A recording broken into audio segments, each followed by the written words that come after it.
Hi Pretty Loves! Samahan nyo kami dito sa bagong food tripan dito sa De Los Reyes Street, Sampaloc, Manila. Ito ay ang Ugbo 2.0 at malapit na rin sa bahay namin. Unang trinay namin ay itong grilled oyster na may cheese. Sa 100 mo may 10 piraso ka nito. Sa panlasa namin ay nasarapan kami nito. Actually nakulangan pa nga kami kasi isang serve lang binili Babalikan na lang namin to next time. At kaharap pala nito ay yung pesto ni Nining B.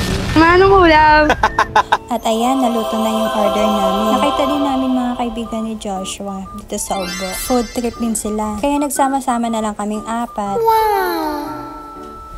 Dito naman sa buttered and garlic creamy seafood Cajun. Natatakam kami nito kaya kapag pasyahan namin na dito na lang kami kakain for dinner. Nag-order din kami ng lechon. Kumain muna kami dito. Kasama pa rin namin mga kaibigan ni Joshua. Wow! Yummy! So nice. After namin kumain, dito naman kami sa sikat na Xiaolong Bao. Chocolate pala yung flavor na binili namin. Napakasarap talaga nito. Sobrang sarap.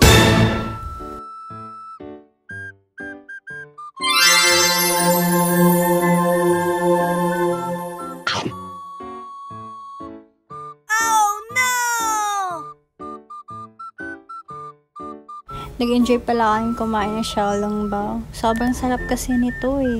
Wow! Next namin trinay na pagkain ay yung baga ng mama mo. Sobrang sikat nito ng pagkain dito sa Ugbo. Kaya pinipilahan talaga siya. Wow!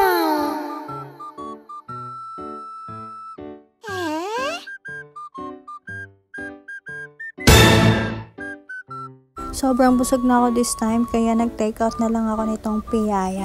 Pero pagka uwi ko sa bahay, kinain ko na lang din. May iba't ibang klaseng grilled seafood dito. Kaso Pretty Love, sobrang busog ko na. Kaya ayan, next time ulit, nag-take out din ako nitong crablets kasi natatakam din ako. Sa bahay ko na lang to kakainin. At may nakita pa akong mango sticky rice. Sikat na pagkain sa Thailand.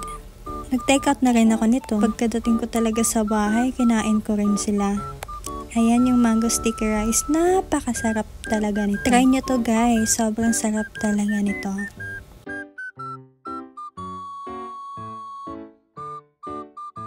Ayan.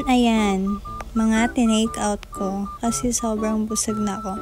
Pero pagkadating ko din sa bahay, kinain ko rin silang lahat. Thanks for watching Pretty Loves. Hanggang sa muli. Bye!